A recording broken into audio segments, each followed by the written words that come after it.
Hi, this is my presentation on Slow Flight by Tim Chappell. So today we'll just be going over some different, we'll be explaining Slow Flight, going over some different things about it, how to enter it, some precautions, some definitions, and just so that people get a better understanding of it. So the definition of slow flight, as stated here, is slow flight is a flight at airspeeds just above stall speed where the airplane is controllable but very slow. So, like I said, it's kind of in like a landing configuration. That's the way I would say the best way to compare it to something. Or if if you ever need to just slow down for any reason, so you're on a need more time on the on your long last leg of a cross country and you don't want to get back too soon, or you're on a super long downwind where ATC is going to call your base and you don't want to be 10 miles away from the airport. The purpose, as stated here, says teaches control, precision, coordination, stall awareness.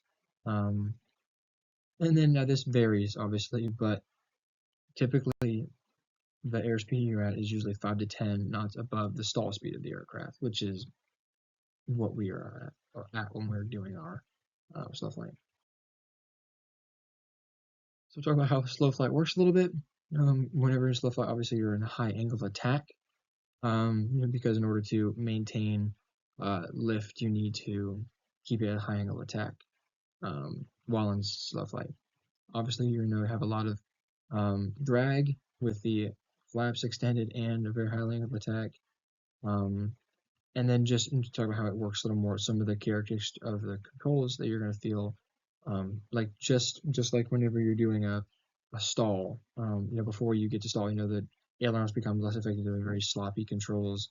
The rudder becomes incredibly important to make sure you stay coordinated, and then the pitch becomes very sensitive.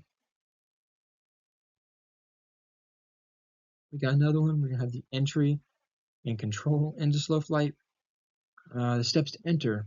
So just like you said, you're gonna pull the power back, you bug a heading, you pick a altitude you want to stay at, you pull that power back, you start introducing flaps, and then boom, we get flaps 10, 20, 30. Once you get to 30, add a little bit of power to maintain that whatever the airspeed you want, and then also to maintain whatever altitude, whatever the examiner or your CFI tells you to do. And then what they tell you is pitch for power, or correction, pitch for altitude, power for airspeed. So that means that your pitch, so your forward and back on your yoke, is going to be how you, control your altitude. So, whatever, hopefully it won't be 200 feet high. Oh, I'm 200 feet high, I need to descend. So you put some forward on the yoke, and you probably have to take some of the throttle out because you're going to be increasing your airspeed.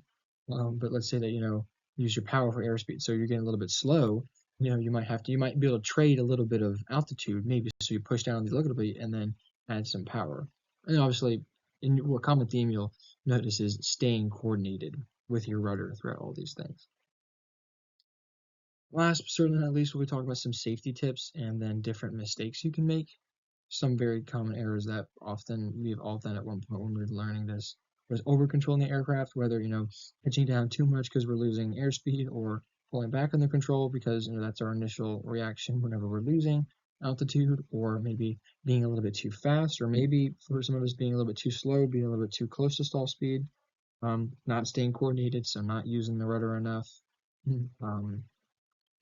letting the airspeed obviously drop to a stall. That's something that we do not want to happen. And then some tips and tricks for the safety wise. Obviously, staying coordinated. So watching your turn coordinator, ball turn coordinator, make sure you're staying in the center. If not, step on the ball. Monitoring your airspeed obviously is very important, whether it's getting too slow or too fast, so you can stay within limitations. And then if a stall were to happen, make sure that or I guess even before getting into slow flight, knowing how to recover from a stall is very important. And that concludes my presentation on slow flight. Thank you.